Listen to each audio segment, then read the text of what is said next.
He breathes in. He breathes out.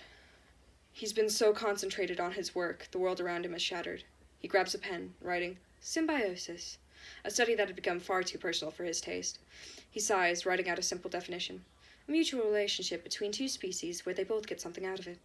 He considers his words carefully. Species, he mutters, and then he begins writing again. While generally spread across generations of two species, in this case, it has only affected a specific few members of one species and a swarm of another, at least thus far. It had begun 2 months ago, April 9th, 1943. Having been the only forensic scientist willing, I had to investigate a death that no one else could explain. The recipient had large pustules covering his body head to toe. Figuratively speaking, I suppose. It's better to say they were small clusters of them on certain spots of his body. I'd concluded that there were chemical compounds in each pustule that were similar to histamine. Histamine is a chemical that, when inserted into the human body, can cause a slight allergic reaction or itching sensation. It is mostly found in mosquito bites. They use this chemical to prevent blood clots. Which takes me to my next point. What caused him to die of this? He looks at the clock, and it's broken, but by sheer coincidence, the time is right. As they say, a broken clock is right 2 times a day. Of course, there is no way he knew this, seeing as his inner clock was distorted by the intense lack of sleep and general caffeine consumption. Luckily, this has a simple explanation. Infection.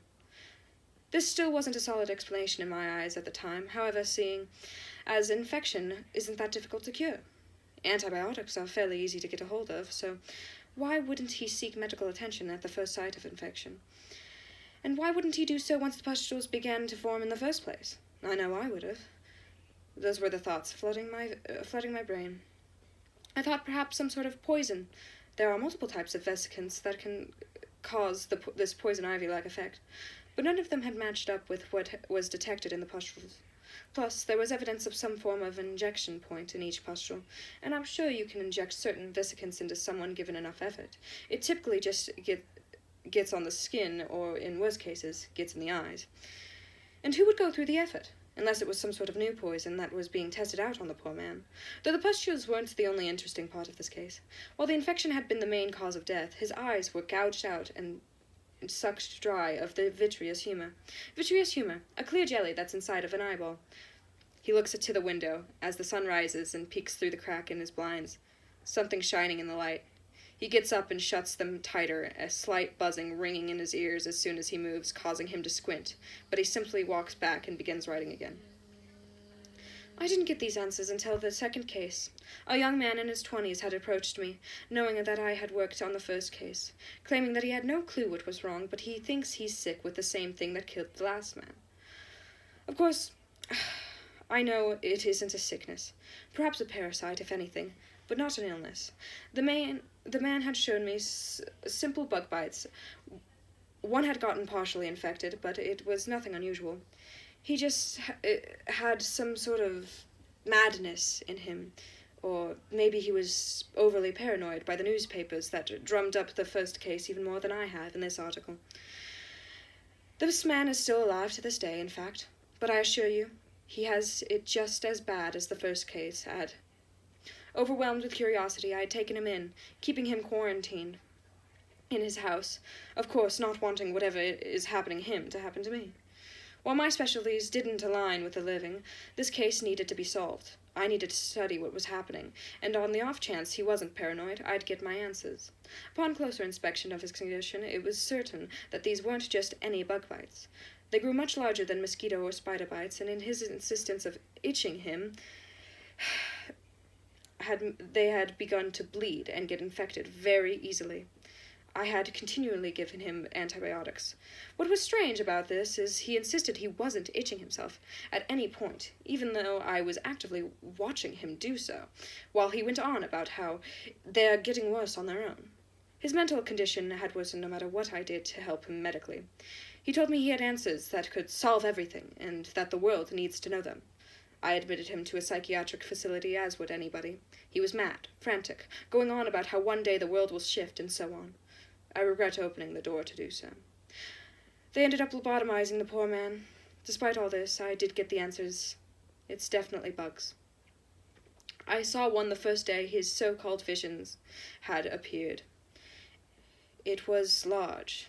It was somewhat mosquito-like, but certainly not the same.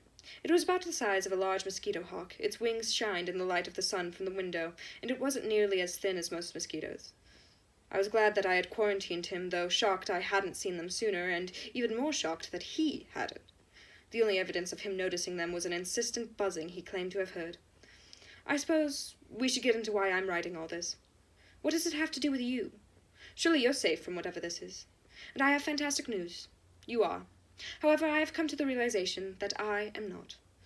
My vision started 2 days ago. According to them, if I spread the glorious news of the future, if I spread the answers to the world's sorrows, I will not die in vain. You will all be safe and sound. The buzzing is so loud, but I can manage. I just need to write it down, and then they will leave, and they will have no reason to kill another. The buzzing gets louder. As he dips his quill in ink, he just needs to write it down. He doesn't get the chance, however, as he hasn't slept in days, and his infections had gotten horrible. He collapses onto the paper, the ink getting muddied by the pus and filth and blood coming from the open wounds on his face. When he awakens, the room is darker. He doesn't know how much time he has left, but he knows it isn't a lot. His writing becomes frantic, as he knows he can't fit every vision in the little time he has left. Please, whoever is reading this, I am so sorry. I was food. I am food. But I had knowledge. Hopefully you will too. This is mutual, me and these bugs. I may not live through this, but the world isn't over. Please, tell me you'll spread. He collapses. Bugs swarm his eyes, sucking the knowledge and his soul from him and announcing it as time to move on. A parasite that disguises itself as a savior is the sick irony this man had been forced to live through. Nothing about this was symbiotic. We just told him what he wanted to hear. If we had told him the truth, he wouldn't have believed a word we said. Maybe he would have killed us. Maybe he would have lived.